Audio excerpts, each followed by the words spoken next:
Hi, I'd like to welcome Dr. Stacia Dearmin with us today, the founder and CEO of Thrive. We really appreciate you coming on, and we're going to talk a little bit about malpractice lawsuits and sort of everything that goes around with it. Dr. Dearmin, thank you for coming on. Oh, thank you for having me. I'm glad to talk about this today. Perfect. Jumping right into it. As healthcare providers, one of the things that we naturally want to do after something crazy happens in the OR is we want to sort of talk to other people about it.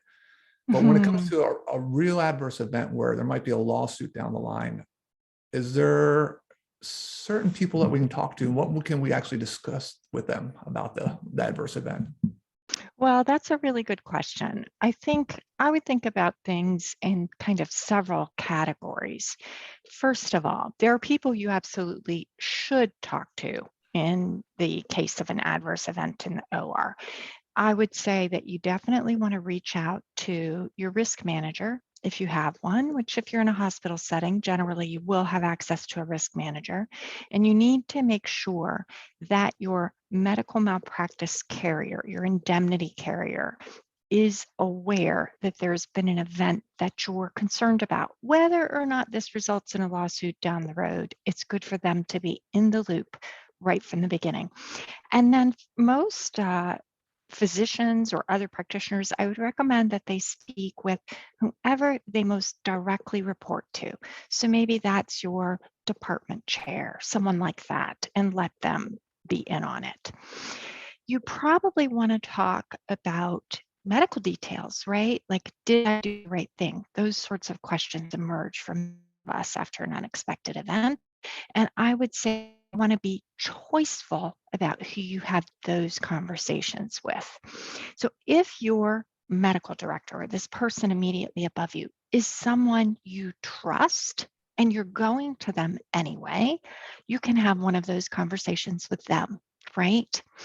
If your institution offers an opportunity to have these conversations about medical care in a protected environment, something like morbidity and mortality conference or root cause analysis or some sort of a peer review process that you would be able to be involved in, those can be a really safe environment to talk about your concerns about whether you did the right thing medically, what you could learn for the next time, all those kinds of questions.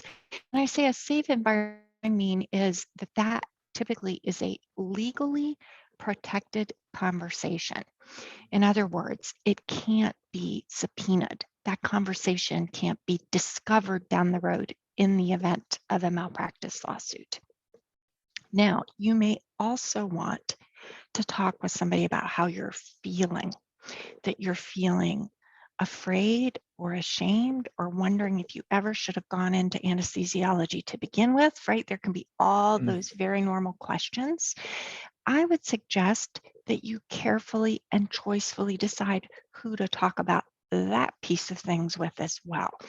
Certainly a relationship you might have with a spouse or a clergy person or your own physician or a psychologist, those are all legally protected relationships. So those are safe places to talk about all those things.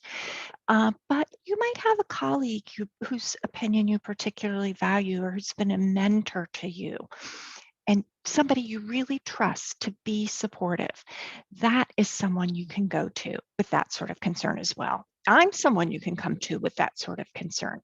But those medical details, the decision making, you ideally want to put that into that safe environment with your medical director under some sort of legally protected umbrella in your medical group or your institution. Does that make sense? Yes, that's perfect. Thank you. All right, sure.